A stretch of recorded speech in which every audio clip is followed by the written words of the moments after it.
नमस्ते, मेरे चैनल में आप सबका स्वागत है। तो ये स्क्रीन पर जो आप फिज़िक्स की सिमुलेशन देख रहे हैं, ये है लॉरेंट्ज़ मैग्नेटिक फोर्स की, जिसमें हम एक चार्ज्ड पार्टिकल को कुछ वेलोसिटी के साथ किसी मैग्नेटिक फील्ड के अंदर इंजेक्ट कर देते हैं।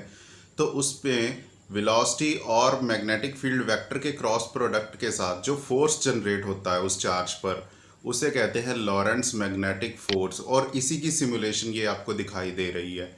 तो हुआ क्या है कि जब हमने उसको मैग्नेटिक फील्ड के परपेंडिकुलर कोई वेलोसिटी देते हैं, तो होता क्या है कि वो फोर्स बिल्कुल परपेंडिकुलर होता है और बिल्कुल मैक्सिमम होता है। और ये जो चार्ज्ड पार्टिकल है, ये गोल चक्कर लगाकर सर्कुलर पाथ में मूव करना शुरू कर देता है। और यदि हम कुछ ऐसा करें कि जिसमें वेलोसिटी बिल्कुल परपेंडिकुलर ना हो, लेकिन उसका एक कंपोनेंट बी के अलोंग यानी कि मैग्नेटिक फील्ड के अलोंग हो, तो क्या है कि वो हेलिकल पाथ में मूव करना शुरू कर देता है और ऊपर की ओर उठता है। तो ये दोनों बातें हम आज कोड करने वाले हैं। अगर आपने इस वीडियो को अच्छे से समझ लिया, इसका कंसेप्ट जान लिया, तो इससे हम फ्यूचर में क्या करेंगे, साइक्लोट्रॉन मॉडल को हम कोड करेंगे। साइक्लोट्रॉन मतलब जो चार्ज्ड पार्टिकल को हाई स्पीड पर एक्सेलरेट करता है। ठीक है, तो चलिए अब वीडियो को आरंभ करते हैं, परंतु उससे पहले लॉरेंट्ज़ मैग्नेटिक फोर्स का फिजिक्स का कंसेप्ट समझते हैं। नोटबुक पर चलते हैं, चलिए। तो ईश्वर का नाम लिखते हुए हम आरंभ करते हैं इस कंसेप्ट को। पहले ईश्वर का नाम ले लेते हैं, ओम। चलिए अब लॉरेंट्ज़ फोर्स के बारे में डिस्कस करते हैं। मान लीजिए ये हमारे पास कोई चार्ज्ड पार्टिकल है, ठीक है, इसकी वैल्यू q है और ये किसी वेलोसिटी के साथ जा रहा है। और मान लीजिए किसी एक पर्टिकुलर डायरेक्शन में हमारी सारी की सारी मैग्नेटिक फील्ड वेक्टर है b, ठीक है। तो इस पर जो लॉरेंट्ज़ फोर्स एक्सर्ट होगा तो वो होगा F equal to Q v vector cross b vector, ठीक है। तो मैग्नीट्यूड वाइज ये कुछ इस प्रकार का होगा, Q V B sine theta, theta इन दोनों में एंगल। तो मैक्सिमम फोर्स कहाँ होगा कि जब जो वेलोसिटी है वो B के परपेंडिकुलर होगी, यानी कि एंगल जो 90 डिग्री होगा, ठीक है। अब सिमुलेशन में जो दिखाया जा रहा है, पहले हम परपेंडिकुलर की ही बात कर लेते हैं। तो ये हमारी B है, मान लो ये B की डायरेक्शन है इस प्रकार ऊपर की ओर, और ये हमने V को यहाँ ऐसे चार्ज्ड पार्टिकल को V वेलोसिटी से यहाँ इंजेक्ट कर दिया। तो अब होगा क्या, जब ये चार्ज्ड पार्टिकल जब मैग्नेटिक फील्ड के एरिया में एंटर करेगा तो इस पे फोर्स लगना शुरू हो जाएगा, ठीक है। ऐसे ये V है और ये B है। अब इसका फोर्स किस डायरेक्शन में लगेगा, ये इन दोनों के प्लेन के परपेंडिकुलर, यानी कि आपके पास। तो V cross B cross product जो यहाँ से यहाँ होगा 90 डिग्री पर, तो क्रॉस प्रोडक्ट यानी कि इस प्रकार से। अगर मैं इसको 3D में दिखाऊं तो ऐसे, तो ये F होगा, और अगर ये B है और अगर ये V है, तो इस प्रकार से ये फोर्स लगना चाहिए, ठीक है। अच्छा, अब जब ये फोर्स लगेगा तो होगा क्या कि चार्ज्ड पार्टिकल है जो वो किस प्रकार से सर्कुलर पाथ में घूमेगा, हम ये जानेंगे। अच्छा, मान लो ऐसा करते हैं, जैसे सिमुलेशन में दिखाया उसी के अकॉर्डिंग चलते हैं। तो सिमुलेशन में मैंने दिखाया था ऊपर से नीचे की ओर मैग्नेटिक फील्ड है, ठीक है, नेगेटिव y डायरेक्शन में। तो यहाँ से जैसे एक चार्ज्ड पार्टिकल आता है इस प्रकार से v, ठीक है। तो जब ये एंटर होता है, दोनों मैग्नेटिक पोल्स की मैग्नेटिक फील्ड में एंटर होता है, तो क्या होगा, तो B तो नीचे को एक्ट कर रहा है, ठीक है, B नीचे को एक्ट कर रहा है और V इधर है। तो V क्रॉस B हमारा जो फोर्स आएगा वो पीछे की ओर आएगा ना, ऐसे। तो ऐसे इन दोनों के परपेंडिकुलर आएगा। तो होगा क्या कि ये हमेशा जो फोर्स होगा, मतलब जब तक ये फील्ड में रहेगा, ये चार्ज मैग्नेटिक फील्ड में रहेगा, तब तक क्या है कि पार्टिकल सर्कुलर पाथ में घूमता रहेगा। क्यों? क्योंकि हर समय जो फोर्स है वो वेलोसिटी के परपेंडिकुलर। अच्छा, समझा देता हूँ, देखो। जैसे ये V है, ठीक है, तो फोर्स मान लो इधर एक्ट कर रहा है उसके, ठीक है, इधर नीचे को एक्ट कर रहा है। तो नीचे को एक्ट कर रहा है तो इसकी पोजीशन में यानी कि वेक्टर में चेंज आएगा, तो ये मतलब कि थोड़ा इधर की ओर टिल्ट हो जाएगा। और अब हमेशा जो वेलोसिटी है वो टेंजेंट में रहेगी, फोर्स फिर इसके परपेंडिकुलर है, हमेशा परपेंडिकुलर में ही तो एक्ट करेगा, है ना, लॉरेंट्ज़ फोर्स की इक्वेशन के अकॉर्डिंगली। तो फिर से ये अंदर की ओर आएगा और फिर ये और टिल्ट हो जाएगा, फिर से ये अंदर की ओर आएगा, फिर और ये वेलोसिटी हमेशा टेंजेंट पर रह रही है। तो अल्टीमेटली ये जो पाथ बनेगा ये क्या बनेगा, ये सर्कुलर बनेगा। ठीक है, अब बात आती है कि इसका रेडियस कैसे निकालना है। रेडियस कैसे निकालना है, देखो ये आएगा कि जो हमारा क्यू वी बी है, ये फोर्स, ये हमारा फोर्स क्या है, क्यू वी बी। तो इसको मैं इक्वेट कर देता हूँ m v square upon r. R उसका रेडियस पाथ का, यानी कि यही फोर्स क्या है, देखो ध्यान से, ये क्या कर रहा है, सेंट्रीपिटल फोर्स अप्लाई कर रहा है इस चार्ज को, तो इसीलिए ये गोल चक्कर खा रहा है ऐसे ऐसे। तो अब इसको मैंने इसके इक्वेट कर दिया, तो यही हमारा सेंट्रीपिटल फोर्स है।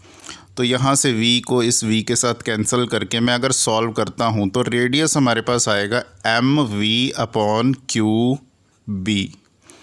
अच्छा, ये बहुत इंपॉर्टेंट इक्वेशन है, साइक्लोट्रॉन में बहुत काम आती है। देखो अब हो क्या रहा है कि जो r है, अब r के बारे में थोड़ा डिस्कस कर ले। अगर तो मैं चार्ज पार्टिकल का मास बढ़ाता हूँ या वेलोसिटी बढ़ाता हूँ या मोमेंटम बढ़ाता हूँ तो उतना ही बड़ा मेरा ये रेडियस होगा इसका, ठीक है। और अगर जितना चार्ज की वैल्यू या बी की मैग्नेटिक फील्ड की वैल्यू ज़्यादा बढ़ाता हूँ उतना ही मेरा रेडियस कम होता चला जाएगा। ये हम बाकी कोड में देख ही लेंगे। तो आई होप आपको ये वाला बेसिक कंसेप्ट समझ में आ गया होगा कि कैसे कैसे बातें हो रही हैं। अब चलो स्क्रीन पे चलते हैं। तो लीजिए आ गए हम कोडिंग स्क्रीन पर। अब यहाँ देखिए कोडिंग स्क्रीन सेट कर ली, वी पाइथन को इंपोर्ट कर लिया, कैनवास सेट कर लिया।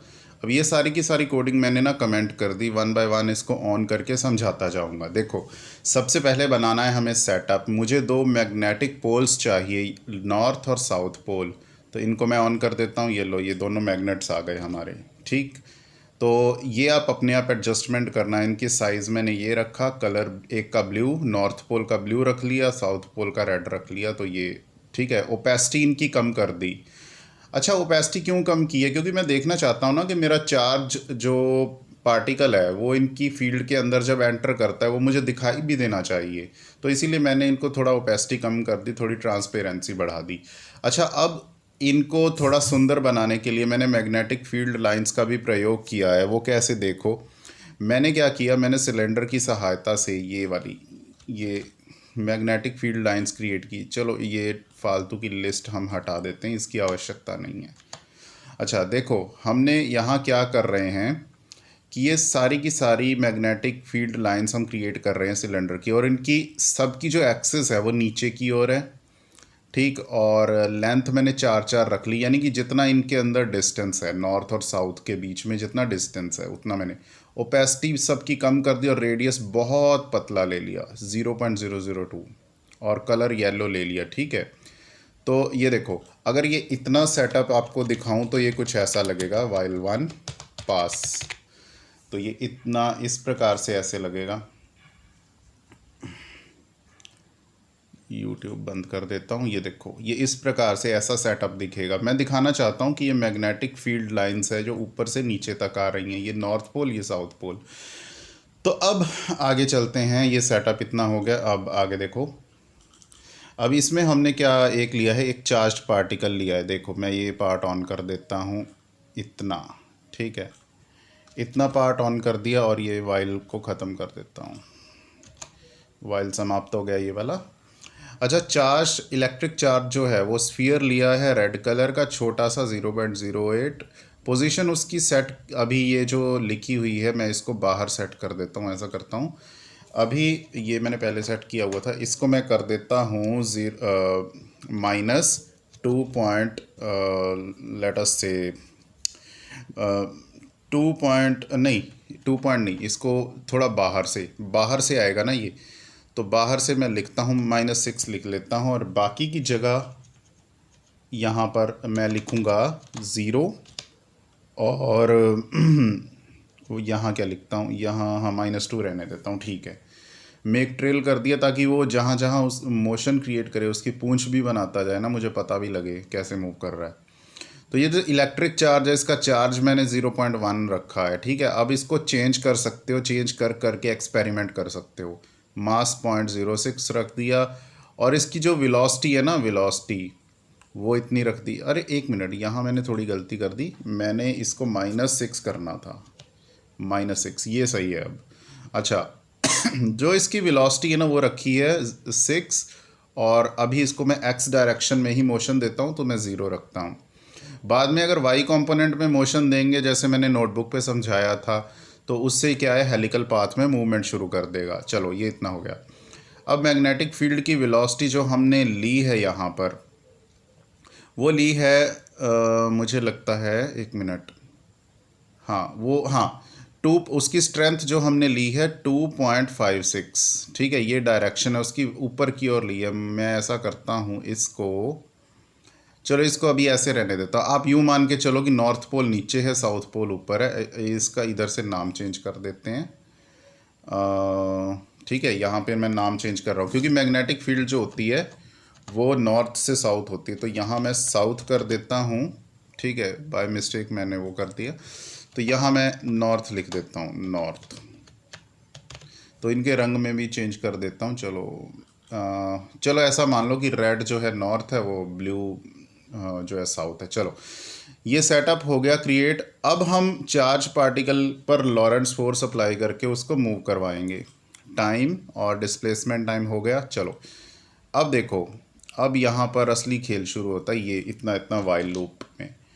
तो वाइल लूप में रेट के साथ अब देखो इलेक्ट्रिक चार्ज की पोजीशन को पहले हम अपडेट करेंगे उसकी वेलोसिटी के साथ। ये पार्ट आपको बहुत बार मैंने समझाया हुआ है, displacement equal to velocity multiply time, उसी कंसेप्ट को यहाँ यूज़ कर रहा हूँ।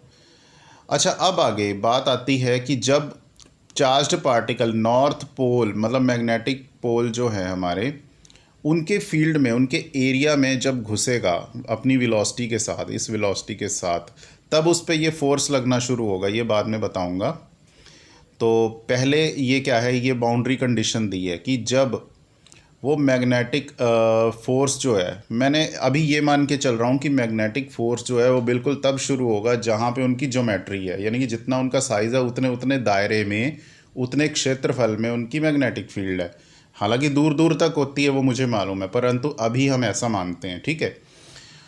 तो जब इसकी एक्स की पोजीशन उतने उतने दायरे में रहेगी, ठीक है, यहाँ इसके मैग्नेटिक पोल के एक्स साइज़ में, मतलब दोनों ओर, तब तक। और फिर उसके बाद मैंने इस इफ़ कंडीशन के अंदर z के लिए भी यही कंडीशन दी है, क्योंकि देखो हमारा जो पोल है वो मैग्नेटिक पोल्स है वो कैसे हैं, वो x और z के अलोंग फैले हुए हैं, y के अलोंग भी है लेकिन y के अलोंग उनकी थिकनेस है। तो हमारा जो मोशन सारा डिस्कस हो रहा है वो एक्स जेड प्लेन में हो रहा है, इसीलिए जेड। अब बारी आती है लॉरेंट्ज फोर्स की। देखो यहाँ लॉरेंट्ज फोर्स है, इसको मैं ना ऐसा करता हूँ, कोड करके दोबारा बताता हूँ। इस चीज़ को मैं ऐसे कर देता हूँ, देखो जैसे लिखूँगा तो आपको समझ में आएगा। तो मैंने क्या लिखा, देखो लॉरेंट्ज फोर्स इक्वल टू, तो क्यू वी क्रॉस बी था ना, क्यू वी क्रॉस बी, यानी कि इलेक्ट्रिक चार्ज डॉट क्यू, इसको मैं क्यू कर देता हूँ, ये इलेक्ट्रिक चार्ज हो गया, मल्टीप्लाई, अच्छा क्रॉस प्रोडक्ट आएगा। अब देखो क्रॉस प्रोडक्ट आएगा, वी पाइथन में क्रॉस प्रोडक्ट होता है इस प्रकार। तो क्रॉस किन वेक्टर्स को करना है हमने, एक तो वेलोसिटी वेक्टर, यानी कि तो मैं यहाँ लिखता हूँ इलेक्ट्रिक चार्ज डॉट वेलोसिटी, तो ये हो गया। अब साथ में किसके साथ करना है, मैग्नेटिक फील्ड, ये रहा। तो इन दोनों का क्रॉस प्रोडक्ट हो जाएगा तो ये लॉरेंट्ज फोर्स आ जाएगा और बिल्कुल वैसे काम करेगा, ठीक है। तो अब इसके बाद हमारा सेकंड स्टेप है एक्सिलरेशन। ये है लॉरेंट्ज फोर्स डिवाइडेड बाय चार्ज का मास, और फिर इसकी वेलोसिटी वैसे ही अपडेट होगी जैसे पहले बताता आ रहा हूँ, यानी कि एक्सिलरेशन मल्टीप्लाई dt, ठीक है। तो बाकी जब इस इफ़ कंडीशन से बाहर निकलेंगे तो पोजीशन वैसे ही अपडेट होगी, तो टाइम आगे चलता जाएगा। अब चलो ये सारी कोडिंग हमारी पूरी हुई, अब हम एक्सपेरिमेंट करके देखते हैं। देखो अब आ गए हैं हम विजुअल स्क्रीन पर। तो देखो ये किस प्रकार से स्क्रीन सेट हो गई, और ये देखो ऐसे ही कर लेते हैं इसको। तो चार्ज पार्टिकल एंटर हुआ और फील्ड में एंटर होते हुए ना घूमना शुरू कर दिया उसने। तो घूम रहा है, अपने रेडियस पे घूम रहा है। रेडियस आपको अभी बताया mv/qb, उसी मैग्नीट्यूड के साथ। ये देखो ये वापस चला गया, क्योंकि ये बाहर निकल गया ना, इस फील्ड से बाहर हो गया ये। जब तक वो अंदर था तब तक ही उस पर लॉरेंट्ज फोर्स अप्लाई हो रहा था। बाहर निकलते ही वो जिस दिशा में उस इंस्टेंट पे था उसी दिशा में वो आगे गति करना शुरू कर देगा। ठीक है, तो ये कंसेप्ट था। अब आगे चलते हैं थोड़ा और। एक मिनट, हाँ इसको मैं बंद कर देता हूँ। अब थोड़ा चेंज मैं यूँ करने वाला हूँ कि अगर देखो, अरे बैटरी कम हो गई, हाँ जी। तो मैं अब थोड़ा चेंज यूँ करने वाला हूँ कि रेडियस क्यू को जब हम बढ़ाएंगे तो रेडियस कम हो जाएगा, ऐसा मैंने बोला था। तो ये चार्ज का मैग्नीट्यूड अगर मैं 2 कर दूँ, दुगना कर दूँ, तो रेडियस क्या हो जाएगा, आधा हो जाएगा पहले से। तो देखते हैं इसको कि आधा हुआ है या नहीं हुआ। लो जी, चार्ज पार्टिकल आ रहा है बड़े प्यार से, और ये, हाँ ये देखो भाइयों, पहले रेडियस इतना था, इतनी आर्क बनी थी, अब ये छोटी आर्क बन गई हमारी, सेमी सर्कुलर आर्क है ना। तो वो निकल गया बाहर, जल्दी निकल गया इस बार तो चलो ये भी बात सही है। अच्छा, अब चेक करके देखते हैं कि बी के मैग्नीट्यूड पे डिपेंड करता है। इसका मैग्नीट्यूड 2.56 दे रखा है, 2.56। तो बढ़ा देता हूँ, बढ़ा के देखता हूँ कितना होता है। जैसे 5 करके देखता हूँ, ठीक है, लगभग डबल, डबल नहीं 10 तक बना देता हूँ। देखो बहुत ही छोटा सा रेडियस, फटाफट से ना भाग जाएगा वो बाहर को। तो आए हम, ये देखो, अरे बाप रे, बहुत जल्दी निकल गया ये तो। ठीक, कोई बात नहीं, एज एक्सपेक्टेड रिज़ल्ट आ रहा है। और अगर ये ठीक है, बढ़ाना घटाना चलता रहेगा। अब ये इसको मैं 2 कर देता हूँ। यदि अब अब वेलोसिटी पे काम करते ही, अच्छा ये वेलोसिटी परपेंडिकुलर थी एकदम इसके, है ना। देखो इनका क्रॉस प्रोडक्ट अगर मैं लूँगा तो मैक्सिमम रिज़ल्ट आएगा, यानी कि 6 2 12 मैक्सिमम रिज़ल्ट आएगा। अगर मैं ऐसा करता हूँ कि इसको वाई कंपोनेंट दे देता हूँ, वेलोसिटी को वाई कंपोनेंट देता हूँ, तो मैं यहाँ लिख देता हूँ 0.5 लिख देता हूँ, लेट अस सपोज। और इसकी पोजीशन अब थोड़ा इसको अंदर इसके फिट कर देते हैं मैग्नेटिक फील्ड के। तो हम देखते हैं कि हेलिकल पाथ में जाता है या नहीं। ये -1 कर दिया, 1 नहीं, इसको 0.5 कर देता हूँ। तो जो इसका y कंपोनेंट है वो भी थोड़ा नीचे कर देता हूँ, -1.6 कर देता हूँ। ठीक है, अब देखते हैं कि भाइयों ये जो है ऐसे ऐसे ऐसे स्प्रिंग बनाता हुआ जाएगा कि नहीं। देखो अब हम आ गए हैं विजुअल स्क्रीन पर। तो ये, अच्छा ये देखो ऐसे इस प्रकार से, बढ़िया, बहुत बढ़िया। ये देखो ये ऊपर की ओर उठ रहा है एकदम इस पर, हाँ वो लॉरेंट्ज फोर्स प्रॉपरली लग रहा है। लेकिन अब ये हेलिकल पाथ में चक्कर भी बनाएगा और ऊपर को भी उठेगा, है ना, क्योंकि इसका जो कंपोनेंट है ना, एक वेलोसिटी का कंपोनेंट है, वो बी के अलोंग भी है, इसीलिए इस प्रकार का मोशन क्रिएट हो रहा है इसमें। तो ये ऊपर की ओर आ रहा है स्प्रिंग बन के। तो आई होप आज की वीडियो आपको बहुत अच्छी लगी। ये सीख लिया तो फिर आगे हम साइक्लोट्रॉन भी कोड करेंगे, ये मेरा वादा है आपसे। चलो अब मिलता हूँ आपसे अगली अच्छी सारी वीडियो में। इस वीडियो को लाइक, शेयर और सब्सक्राइब अवश्य कर दिए। सब्सक्राइब तो चलो चैनल को करोगे आप, तो वो भी कर दीजिए, और आगे फिर